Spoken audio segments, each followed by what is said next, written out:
Keep disagreements with South Africa in check. Commentary by CSIS's Cameron Hudson, published September 26, 2024. This text-to-speech audio was generated by 11 Labs. This commentary is part of a report from the CSIS Geopolitics and Foreign Policy Department entitled The Global Impact of the 2024 U.S. Presidential Election. The report features a set of essays assessing the meaning of the election for Europe, Russia, Eurasia, the Indo-Pacific, the Americas, Africa, and the Middle East. To read the full report, visit csis.org. The outcome of this fall's elections in the United States could in many ways represent an inflection point in the arc of U.S.-South Africa bilateral relations. The Biden administration has invested mightily in deepening ties and understanding with South Africa's African National Congress, ANC, government during a period of unprecedented global tensions that have seemingly put Washington and Pretoria on a multimodal collision course. Whether both sides can walk back from the brink of a long-term souring of relations depends as much on the new South African National Unity Government's ability to take a less confrontational diplomatic approach to Washington as on the outcome of the U.S. presidential and congressional elections. Under ANC leadership, South Africa has always relished its non-aligned status, and in many respects has taken pride in not towing Washington's line around major geopolitical debates.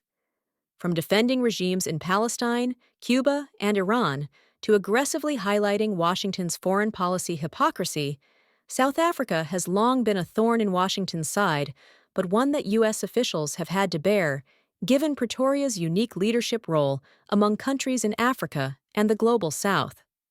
But as Pretoria's prestige has waned globally and on the continent after the ANC lost much of its moral luster due to internal corruption and mismanagement of public institutions, Washington's tolerance and even silence in the face of Pretoria's increasingly anti-Western statements and actions have prompted many U.S. allies and critics to call for a comprehensive review of relations with South Africa.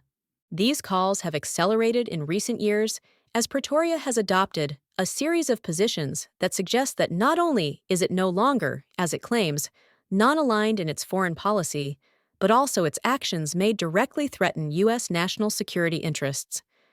South Africa remained noticeably silent in the face of Russia's invasion of Ukraine, choosing to abstain from UN General Assembly votes condemning the action and encouraging others on the continent to do the same. While Pretoria's defense of Russia may not threaten U.S. interests on the surface, its decisions to engage in military operations with both Russia and China the following year on the anniversary of the Ukraine invasion, and then allegedly sell weapons to Russia, have pushed both parties in Congress to advance legislation that could ultimately downgrade U.S.-South Africa relations. The bill, among other punitive measures, threatens Pretoria's eligibility under the African Growth and Opportunity Act, Washington's premier trade promotion tool with Africa, under which South Africa remains the largest beneficiary. Such action would deeply damage South Africa's ailing economy and send a threatening and confusing message to Pretoria other African states, who Secretary Blinken and other senior U.S. officials have repeatedly argued are free to choose who their partners are. This hypocrisy could well counteract broader U.S. government efforts to strengthen ties with African states in the face of aggressive Chinese and Russian courtship on the continent. Losses for the ruling ANC in the June parliamentary elections, and President Cyril Ramaphosa's decision to form a governing coalition with the Western-leaning Democratic Alliance present a hopeful signal that course correction is possible. While Pretoria's new ANC-affiliated Foreign Minister, Ronald Lamola, has remarked that his government's approach to traditional foreign policy priorities is unlikely to fundamentally change under the new coalition, a less pugilistic delivery may be sufficient to avoid a further rupture in relations, but only if Pretoria refrains from pursuing an overtly anti-Western agenda. Efforts to bring Israel in front of the International Court of Justice on genocide charges stemming from its operations in Gaza, or to expand the BRICS alliance to include Iran, have done little to encourage Washington to mend relations, and will likely be seen as punishable acts by a Trump administration. Going forward, Pretoria's chairmanship of the G20 in 2025 presents an important opportunity early in the tenure of a new administration in Washington to mend fences and work on an agenda of issues of shared concern. Pretoria would be wise to use its chairmanship to focus on technical issues around global financial reform, intellectual property, and trade, issues that will benefit the Global South, while avoiding the kind of hot-button and overly divisive political topics that have recently distracted from the G20's traditional economic and development-focused agenda.